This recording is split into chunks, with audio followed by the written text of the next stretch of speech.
اعوذ باللہ من الشیطان الرجیم بسم اللہ الرحمن الرحیم ایاک نعبد و ایاک نستعین اہدنا الصراط المستقیم صراط الذین انعمت علیہم غیر المغضوب علیہم ولا الضالین۔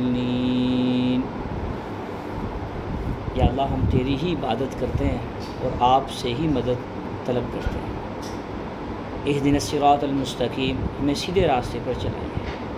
صراط الذین انعمت علیہم، ان لوگوں کے راستے پر جن پر تو نے انعام کیا ہے۔ غیر المغضوب علیہم ولا الضالین، نہ کہ ان لوگوں کے راستے پر جن پر تیرا غصہ ہے اور نہ ہی گمراہ لوگوں کے راستے پر۔ سورۃ فاتحہ چل رہی ہے الحمدللہ ہماری۔ آج ہم نے آخری 3 آیات جو ہیں وہ اس پہ ہم بات کریں گے انشاءاللہ تعالی۔ قرآن پاک کا یہ اسلوب ہے اور ایک طریقہ کار ہے کہ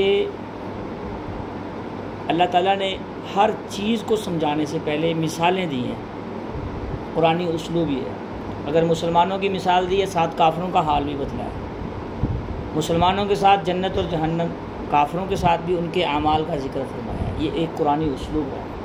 سورۃ فاتحہ کے 3 حصے تھے جیسے ہم نے پچھلے درس میں بتلایا۔ پہلے حصے میں اللہ تعالیٰ کی حمد و ثنا، اور دوسرے حصے میں وہ ایک آیت ہے ایاک نعبد و ایاک نستعین۔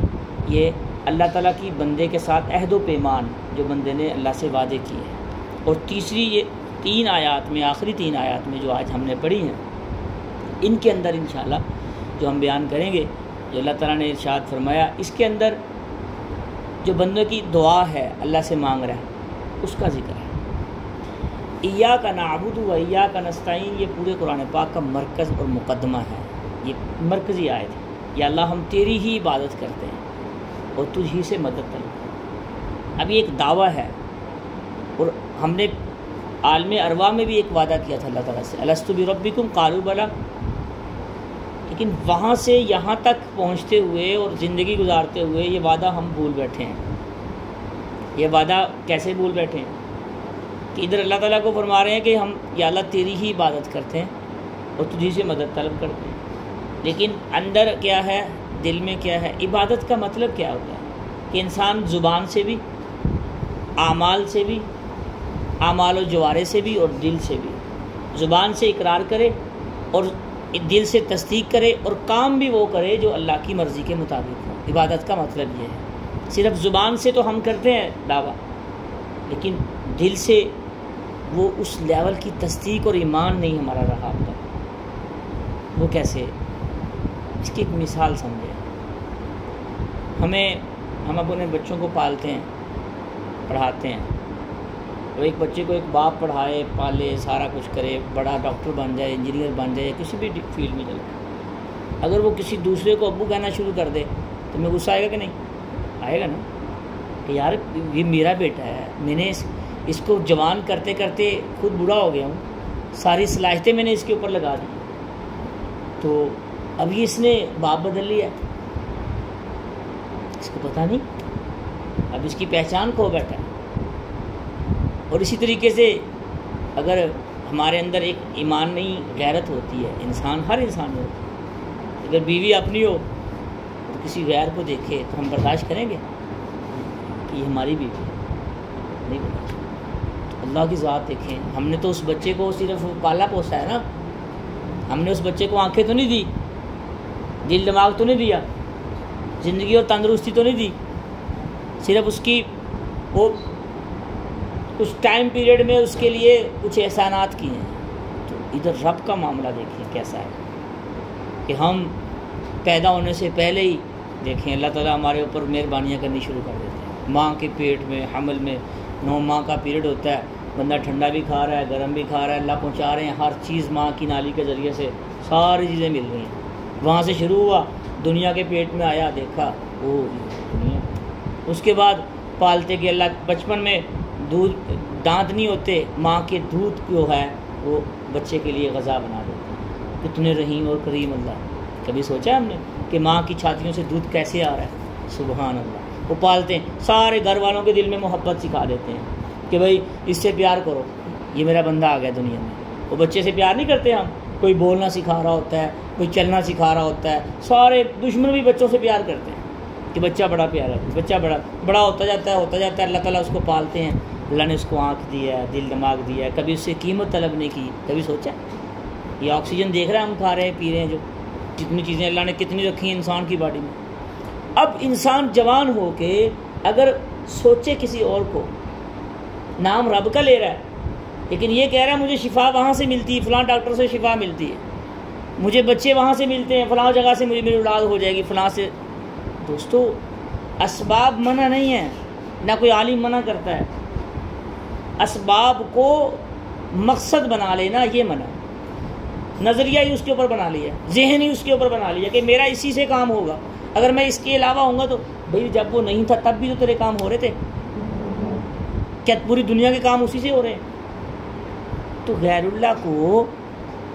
اللہ کے سامنے جھکنا, غیر اللہ کی تعظیم کرنا, اللہ کے علاوہ جو اللہ کی صفات ہیں, بارش برسانے میں کسی کا کوئی عمل نہ کرنا, بچے بچیاں دینے میں کسی کا کوئی عمل نہ کرنا, اور بیٹی بیٹا دینے میں کسی کا کوئی عمل نہ کرنا. کوئی بندہ کسی کو اولاد تو کیا, اولاد کیا, ایک بال بھی نہیں دے سکتا. اگر عقیدہ ٹھیک ہوگا تو جنت ملے گی, آخرت بنے گی. تو ایاک نعبد کا مطلب یہ ہے کہ یا اللہ ہم تیری ہی عبادت کرتے ہیں. کیا مطلب؟ کہ یا اللہ ہم سارے کاموں میں ہمارے خون کا ہر قطرہ اور زبان سے لے کے سر سے پاؤں تک ہر چیز دل سے تصدیق کر کے ہم گواہی دیتے ہیں کہ یا اللہ تیری ہی عبادت کرتے ہیں. پچھلی دفعہ میں نے ایک علامہ اقبال کا شعر بھی پڑھا تھا, سنایا تھا کہ وہ علامہ اقبال رحمۃ اللہ علیہ فرماتے ہیں نا کہ تیرے سجدے ہی تجھے کافر نہ کر دیں کہیں, تو جھکتا کہیں اور ہے, سوچتا کہیں اور ہے. رب کے سامنے بندہ جھک رہا ہوتا ہے لیکن اس کے دل میں پیسے پہ اس کا یقین بنا ہوا ہے کہ پیسہ ہوگا تو سب کچھ ہوگا. کتنے لوگ پیسے والے ہیں, ان کے کام تو نہیں ہوئے. اسباب کتنے لوگوں کے پاس آم, سیب, کیلا, نعمتیں دنیا کی ہیں لیکن نہیں فائدہ ہو رہا. میرے دوستو, نفع پہنچانے والی ذات کائنات میں صرف ایک اللہ کی ذات. نبیوں کو نفع بھی اللہ نے پہنچایا اور ولیوں کو نفع بھی اللہ نے پہنچایا. سارے انبیاء, سارے اولیاء, ساری کائنات کا ذرہ ذرہ اللہ کا محتاج ہے, اللہ کا پیدا کیا ہوا ہے. جب عقیدہ ٹھیک ہوگا تو یہ مرکز کی یہ والی آیت سمجھ آ گئی تو پورا قرآن سمجھ آ جائے گا. جب عقیدہ اور بنیاد ٹھیک ہوگی, اللہ والوں سے دعا کروانے سے کام بن جاتے ہیں, لیکن اللہ والے خود نہیں بناتے, وہ بھی اللہ کے سامنے ہاتھ اٹھاتے ہیں. نبیوں سے کتنے معجزے ظاہر ہوئے ہیں, لیکن نبیوں کے معجزات جتنے تھے, ہاتھ کے اشارے سے چاند کے 2 ٹکڑے ہو رہے ہیں, ہاتھ کی انگلیوں سے چشمے جاری ہو رہے ہیں, گو کلمہ پڑھ رہی ہے مری ہوئی کو, بخاری شریف پڑھ کے دیکھیں, کنکریاں کلمہ پڑھ رہی ہیں, ہزاروں معجزات دیکھ لیں. لیکن تمام معجزات رسول اللہ صلی اللہ علیہ وآلہ وسلم کے ذاتی نہیں تھے, پیچھے اللہ کا حکم تھا تو معجزے تھے. نبوت بھی ملی تو اللہ تعالیٰ کی طرف سے ملی. ہمارے امام الانبیاء سرکار دو عالم صلی اللہ علیہ وسلم کو اتنا مقام ملا, یہ اللہ کی طرف سے ملا. ایاک نعبد کا مطلب یہ ہے, غیر کوئی نہ, لا الہ الا اللہ. یہ لا الہ ایسی تلوار ہے, اس میں کوئی چیز نہیں آتی کائنات کی, جن و انس میں سے ہو یا مادی چیزوں میں سے ہو. تو جب تک ہم یقین ہمارا ٹھیک نہیں ہوگا اس وقت تک ایمان کمزور رہے. تو آج سے ہم نیت کر لیں کہ یا اللہ ہمیں بیماری آئے, خوشی آئے, کوئی برا وقت آ جائے, اچھا وقت آ جائے, یا کچھ بھی ہو, یا اللہ تیری سوا ہماری نظر کہیں اور نہیں جائے انشاءاللہ. تو ایاک نستعین, مدد بھی اسی سے مانگنی چاہیے انسان کو کہ یا اللہ ہم تجھ سے ہی مدد طلب کرتے ہیں. جو غیروں پہ یقین رکھتے ہیں ان کے کام بھی غیروں سے نہیں بنتے. پھر جو رب پہ یقین رکھتا ہے اور اللہ تعالیٰ پہ یقین رکھ کے اپنی زندگی بسر کرتا ہے, اللہ اسے دیتے بھی, سارے کام بھی اس کے بنتے. اہدنا الصراط المستقیم, یا اللہ ہمیں سیدھے راستے پر چلا. سیدھا راستہ کون سا ہے؟ کافر اور سکھ بھی کہہ رہے ہیں کہ ہم سیدھے راستے پہ ہیں. دنیا میں کوئی بندہ ایسا ہے ہی نہیں کہ جو ایک سمجھتا ہے کہ میں غلط راستے پہ چل رہا ہوں. ہر ایک اپنی ڈائریکشن سیدھی کر کے چل رہا ہے, اپنی طرف سے کامیاب راستے پہ چل رہا ہے, اس کو کامیابی سمجھ رہا ہے. لیکن قرآن نے کس کو کہا سیدھے راستے پہ کون ہے؟ ان الدین عند اللہ الاسلام, اللہ کے ہاں تو اسلام ہے, صرف جو مسلمان اور مومن ہے نا وہ سیدھے راستے پہ. آپ دیکھ لیں پوری دنیا میں ہر بندہ چاہتا ہے میں کامیاب ہوں, چاہے وہ کسی بھی مذہب سے تعلق رکھتا ہو. اب ہمارے پاکستان میں کتنے فرقے ہیں, رسول اللہ صلی اللہ علیہ وسلم نے فرمایا نہیں کہ ایک فرقہ جنت میں جائے گا باقی 72 فرقے جہنم میں جائیں گے. تو ہم کیا دعا کریں گے؟ اہدنا الصراط المستقیم میں، یا اللہ جو جس فرقے کے ہم جس فرقے سے تعلق رکھتے ہیں اس کو جنت میں بھیج دے، یا وہ سیدھے راستے پہ ہے، ہم یہ کہیں گے. تو بھائیو دوستو، جب تک ہمارا نیت اور ہماری زبان یہ نہیں نہ کہے گی کہ یا اللہ جو راستہ جس پہ تو نے انعامات کیے، جو راستہ سیدھا ہے اور جس کا ذکر قرآن میں ہے، یا اللہ مجھے اس راستے پہ چلا اہدنا الصراط. اور جو بندہ ہر دعا میں اہدنا الصراط المستقیم اللہ سے راستہ مانگتا رہتا ہے نا، تو انشاءاللہ اللہ پاک اس کو ہدایت دیتے بھی ہیں. اب اولا غیر اولا کے کچھ اختلافات ہوتے ہیں مختلف فرقوں میں کچھ مسائل بھی اور وسائل بھی ہوتے ہیں، تو انسان کو اس میں نہیں پڑھنا چاہیے. ہاں جی، فرقہ واریت میں نہیں پڑھنا چاہیے انسان کو. تو سب سے پہلے کرنا کیا چاہیے؟ ارکان اسلام سیدھے کر لے. ہمارے ارکان اسلام سیدھے نہیں ہیں اور چکروں میں پڑے ہوئے، امت اس میں وقت ضائع کر رہی ہے. ارکان اسلام کیا ہے؟ کلمہ پڑھ لیا، کلمے کا مطلب کا پتہ ہو، مفہوم کا پتہ ہو. نماز صحیح آتی ہے ہمیں، نماز ہم ترجمے کے ساتھ پڑھتے ہیں. جب اللہ کے سامنے ہاتھ باندھ کے کھڑے ہوتے ہیں، اللہ اکبر سبحانک اللہم و بحمدک و تبارک اسمک و تعالی جدک و لا الہ غیرک، ہمیں پتہ ہے ہم کیا پڑھ رہے ہیں، اس کا ترجمہ کیا ہے. سورۃ فاتحہ کا ہمیں ترجمہ نہیں آتا، ہم اتنے کمزور ہیں. ثنا کا ترجمہ نہیں آتا. پوری نماز میں کیا کہہ رہے ہیں؟ سبحان ربی العظیم کا مطلب اور مفہوم کیا فیلنگ ہو رہی ہے. تو بھائیو دوستو، سب سے پہلے اپنے ارکان اسلام سیدھے کرنے ہیں. کلمہ پڑھ لیا، مفہوم سمجھے، نماز، روزہ، حج، زکوٰۃ، ان کو سیدھا کر کے پھر دیکھیں دین کو سیکھنے میں. پہلے یہ تو کر لیں ٹھیک. تو اللہ تعالیٰ سے جو بندہ سیدھا راستہ مانگتا رہتا ہے، سیدھا راستہ ویسے کون سا ہے؟ قرآن میں اس کا کئی جگہ ذکر ہے. ایک جگہ اللہ پاک فرما رہے ہیں سورۃ النساء میں، اولئک مع الذین انعم اللہ علیہم من النبیین والصدیقین والشہداء والصالحین. انعام یافتہ لوگ تو صرف یہ ہیں، نبی، صدیقین، شہداء، صالحین. صالحین میں ہم شامل ہو سکتے ہیں. جو لوگ ایک یہ سوالات کا سیشن انشاءاللہ اس پہ شروع. تو اس میں یاد رکھیں قرآن میں جو آیا نا کہ اولئک مع الذین انعم اللہ علیہم من النبیین والصدیقین والشہداء والصالحین، کہ نبی سیدھے راستے پہ ہیں، انعام یافتہ ہے. صدیقین، سچ بولنے والا. جو بندہ سچ بولتا ہے، تو قرآن میں آتا ہے نا جو بندہ جھوٹ بولتا ہے، الا لعنۃ اللہ علی الکاذبین، جھوٹے پہ اللہ کی لعنت ہوتی ہے. جھوٹ نہیں بولنا چاہیے، ٹھیک فرما رہے ہیں. اور زبان کو صحیح استعمال کریں، آنکھ کو صحیح استعمال کریں، اپنے دل کے خیالات کو صحیح رکھیں. جب انسان اپنی باڈی کو ٹھیک کر لے گا پھر دوسرے معاشرے میں بھی اس کے اثرات ہوں. تو بھائی سیدھا راستہ اصل تو یہی ہے. صالحین میں ہر وہ کام جو سیدھا ہو، شریعت کے مطابق ہو، وہ ٹھیک ہے. وہ کتنے کام ہیں وہ آپ سب سمجھتے ہیں، اگر ان میں تفصیلات میں پڑھیں گے پھر تو اس میں پڑے رہیں. بس ہر وہ کام جو شریعت کے مطابق ہو وہ سیدھا ہے، اور جو شریعت کے خلاف ہو وہ سیدھا ہے. بس یہ ذہن میں رکھیں. اور اس کے ساتھ اللہ پاک جو ارشاد فرما رہے ہیں. اچھا، اس میں ایک اور بات، حدیث حضرت ابو سعید خدری رضی اللہ تعالیٰ عنہ کی روایت ہے. رسول اللہ صلی اللہ علیہ وسلم نے فرمایا کہ جب بھی تم کسی برائی کو دیکھو تو اس کو زبان سے روکو، پہلے ہاتھ سے روکو. اگر ہاتھ سے روکنے کی طاقت نہیں ہے تو اس کو زبان سے روکو. اگر زبان سے روکنے کی طاقت نہیں ہے تو کم از کم اس کو دل میں برا سمجھو. ذالک اضعف الایمان، یہ ایمان کا سب سے ہلکا درجہ ہے. آیا کہ ہم ہر برائی کو برا سمجھتے ہیں؟ اگر ہمارے بچے نماز نہیں پڑھتے، ہمارے دل پہ کچھ گزرتی ہے کہ یار اس نے نماز نہیں پڑھی؟ کبھی افسوس ہوا؟ کبھی ہم نے سوچا؟ تو دوستو، اگر ہم اس درجے میں بھی نہیں ہیں، کہیں بھی برائی ہو رہی ہے لیکن ہمارے دل میں ہاتھ سے بھی نہیں روکتے، زبان سے بھی نہیں روکتے، دل میں برا بھی نہیں آتا، تو وہ جہاں لگا ہوا جو وہاں لگا ہوا، پھر ہم مومن نہیں ہیں. ہمارے اندر منافقین کی علامات شروع ہو گئی کہ برائی کو برائی سمجھے. رسول اللہ صلی اللہ علیہ وسلم سے پوچھا گیا کہ مومن کون ہے؟ بخاری شریف کی روایت. اللہ کے نبی نے فرمایا کہ جو اچھائی کر کے اس کا دل خوش ہو کہ میں نے اچھا کام کیا، اللہ نے مجھ سے اچھا کام، اور برائی پہ اس پر دل غمگین ہو جائے، یا نہیں یہ غلط کام ہو گیا مجھ سے، میں نے غلط کام. تو اس لیے جتنے بھی معاشرے میں کام ہو رہے ہیں ہم ہاتھ سے روکیں، کوشش کریں، نہیں تو زبان سے روکیں، نہیں تو دل میں برا سمجھیں. ہاتھ سے روکنے میں صرف لڑائی نہیں ہے، ہاتھ سے روکنے کے بہت سے مطلب ہیں۔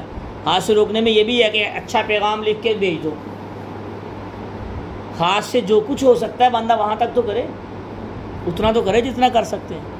تو ان چیزوں کا انسان کو خیال رکھنا چاہیے۔ صراط الذین انعمت علیہم، اللہ تعالیٰ نے خود ہی فرمایا کہ جن لوگوں پہ انعام کیا، جس کی میں نے تفصیل بیان کی ہے، انعام یافتہ لوگ جو ہیں وہ صرف نبی ہیں، صدیقین، شہداء اور صالحین، غیر المغضوب علیہم ولا الضالین۔ دین کے اندر غلو کرنا، دین کو بڑھا چڑھا کے بیان کرنا، یہود و نصارہ میں افراط اور تفریط کہتے ہیں اس کو، یہ بڑی عادت تھی۔ عیسیٰ علیہ السلام کے، عزیر علیہ السلام کے بارے میں یہودی کیا فرما رہے ہیں؟ وقالت الیہود عزیر ابن اللہ، کہ عزیر علیہ السلام اللہ کے بیٹے ہیں۔ وقالت النصارى مسیح ابن اللہ، حضرت عیسیٰ علیہ السلام جو ہیں وہ اللہ کے بیٹے ہیں، عیسائی یہ کہہ رہے ہیں، قرآن میں ذکر ہے اس کا۔ اور ہم کیا کرتے ہیں مسلمان؟ دین جتنا ہے اس میں کتنا اضافہ کر دیا ہم نے؟ نہیں اضافہ کر دیا۔ کلمے میں بھی اضافہ کر دیا بہت سے لوگوں نے، اذان میں بھی اضافہ کر دیا، نماز میں بھی اضافہ کر دیا، جنازے میں بھی اضافہ کر دیا، قبرستان میں جاتے ہیں مردے کو دفنانے کے لیے، میت کو، وہاں بھی اذان پڑھ دیتے ہیں۔ اور بہت سارے کام ایسے ہیں دین میں ہے ہی نہیں، جن کی کوئی شریعت اور شرع میں کوئی ثبوت ہی نہیں ہے، تو ان میں ہم لگے ہوئے ان کے پیچھے اور بڑا۔ اور آج کل دین بنانے شروع کر دیے ہیں، بہت سے دین آتے ہیں تو کہتے ہیں یار یہ دین آ گیا خاص خاص۔ مومن کی مثال تو رسول اللہ صلی اللہ علیہ وسلم نے کھجور کی دی ہے۔ جیسے کھجور کا درخت ہرا بھرا رہتا ہے پورا سال اور اس کا پھل پورا سال ملتا ہے، مومن خوشی میں ہو یا غمی میں ہو، تنہائی میں ہو یا مجلس میں ہو، بیماری میں ہو یا تندرستی میں ہو، وہ اللہ کو یاد رکھتا ہے۔ مومن کی مثال تو رسول اللہ صلی اللہ علیہ وسلم نے کھجور کی دی ہے۔ جیسے کھجور کا درخت پورا سال ہرا بھرا رہتا ہے، مومن بھی ہر حال میں اللہ سے اس کا تعلق جڑا ہے۔ اور ہم عبادت کرتے ہیں، خاص خاص دن رکھ لیے بس، رمضان میں دیکھ لیں، غیر رمضان میں دیکھ لیں عبادت کا حال، جمعے میں دیکھ لیں، عام نمازوں میں دیکھ لیں ہماری عبادت کا حال کیا ہے اور کتنا ہے۔ جو بڑی عمر کے لوگ ریٹائر ہو جاتے ہیں وہ مسجد کے رہ جاتے ہیں، جوانی میں تو مسجد کا رخ ہی نہیں کرتے۔ بہت کم نوجوان ہیں جو 5 وقت کی کم از کم نماز پڑھتے ہیں، بہت کم نوجوان۔ تو میرے بھائیو دوستو بزرگو، غلو کرنا، دین کے اندر کسی چیز کا اضافہ کرنا، یہودی اسی لیے تو برباد ہوئے ہیں، جنہوں نے اتنا دین بڑھا چڑھا کے بیان کر دیا، اتنا دین کو بڑھا دیا، حتیٰ کہ حضرت عزیر علیہ السلام کو اللہ کا بیٹا مان لیا۔ اور عیسائیوں نے 3 خدا بنا لیے، مریم علیہ السلام کو بھی اللہ کا بنا لیا، خدا بنا لیا، اللہ تعالیٰ کو بھی تثلیث کے قائل ہیں یہ، عیسیٰ علیہ السلام کو بھی اللہ کا بیٹا بنا لیا۔ اور ہم کیا کرتے ہیں؟ ہم رسول اللہ صلی اللہ علیہ وسلم کے بارے میں کیا کیا عقیدے رکھتے ہیں؟ ہر بندہ سمجھتا جانتا ہے۔ اللہ کے نبی صلی اللہ علیہ وسلم کے بارے میں عقیدہ یہ ہونا چاہیے کہ رسول اللہ صلی اللہ علیہ وسلم کائنات میں انسانوں میں سب سے افضل ترین انسان، لیکن انسان ہے، کوئی فرشتے نہیں ہیں۔ اللہ کے نبی، ان کی بیویاں تھیں، بچے تھے، لیکن عام لوگوں جیسے نہیں ہیں، نہ احوال عام لوگ، لیکن تھے انسان، اللہ کے بندے تھے، اللہ کے امام الانبیاء تھے، کھانا بھی کھاتے تھے، سوتے بھی تھے، سارے معاملات بھی تھے، بیویاں بھی تھیں، بچے بھی تھے، سارا کچھ تھا۔ اور رسول اللہ تعالیٰ کی ذات پاک ہے، کسی اللہ کا کوئی حصہ، کوئی جزو نہیں۔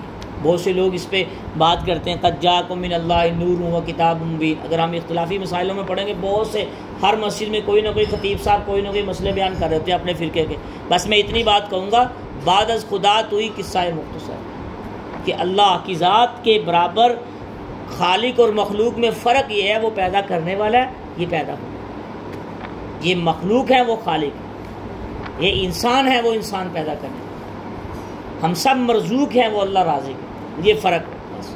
اور اتنا ذہن میں عقیدہ ہونا چاہیے انسان کا کہ تمام انبیاء میں اور تمام انسانیت میں، روحی انسانیت میں سب سے افضل ہیں امام الانبیاء ہمارے حضرت محمد صلی اللہ علیہ وسلم۔ اور اللہ کے نبی کے طریقے پہ چلنا، یہ اصل محبت یہ ہے، نبی اکرم صلی اللہ علیہ وسلم کی سنت کے مطابق چلنا، اصل محبت یہ ہے۔ ایک ہے نعرہ لگا دینا بس، ایک ہے سنت کے مطابق جوتا پہننا، سیدھا راستہ یہ ہے، سنت کے مطابق کھانا کھانا، سنت کے مطابق دائیں راستے پہ چلنا، یہ سیدھا راستہ، سنت کے مطابق کپڑے پہننا، صبح سے شام تک، شام سے صبح تک جو کام رسول اللہ صلی اللہ علیہ وسلم کے سنت کے طریقے کے مطابق کریں گے، عاشق رسول یہ لوگ ہیں۔ ہاں، محبت یہ ہے، اصل محبت یہ ہے، یہ اپنانے کی چیز ہے، منانے کی چیز نہیں ہے۔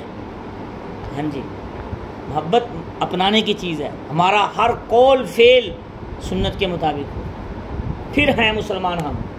اگر ہم دعوے میں رہیں گے تو پھر محبت کا دعویٰ ہے، پھر تو محبت تھوڑی ہے۔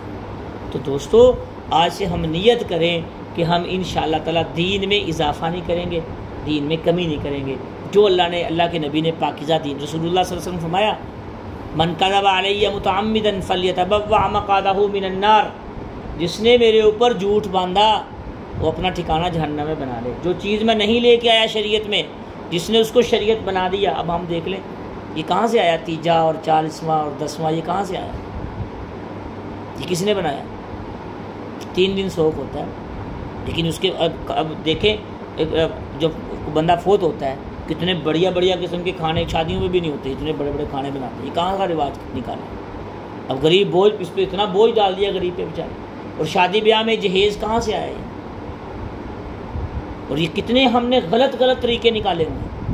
اور بھی دیکھ لیں، بہت ساری چیزیں ایسی مل جائیں گی، اگر آپ اس کو لکھنا شروع کریں گے یا سمجھنا شروع کریں گے، آپ دیکھ لیں کون سی چیزیں شریعت کے مطابق۔ شریعت تو اتنی آسان ہے کہ اس پہ چلنا ہی مشکل نہیں ہے۔ ہر انسان کے لیے، غریب امیر کے لیے چلنا آسان ہے شریعت کے مطابق تو، لیکن ہم نے شریعت کو اتنا مشکل کر دیا۔ اور یہ جہیز کے جو مطالبات کرتے ہیں، پہلے طے کرتے ہیں میں نے یہ لینا ہے وہ لینا ہے، یہ حرام کی زندگی سے 100% حرام۔ اس میں کسی مفتی کا، کسی فرقے کا کوئی اختلاف نہیں۔ یہ کہاں سے نکال کے بیٹھے ہیں؟ پہلے پوچھتے ہیں آپ کی پراپرٹی کتنی ہے، اس کی پراپرٹی کتنی ہے۔ یہی تو غلط راستہ ہے۔ رسول اللہ صلی اللہ علیہ وسلم کا تو یہ راستہ نہیں تھا، صحابہ کا تو یہ راستہ نہیں تھا۔ اب دین میں دیکھ لیں کتنے اضافے کر کے بیٹھے۔ مجھے تو اتنا افسوس ہوتا ہے جب میں سوچتا اور دیکھتا ہوں۔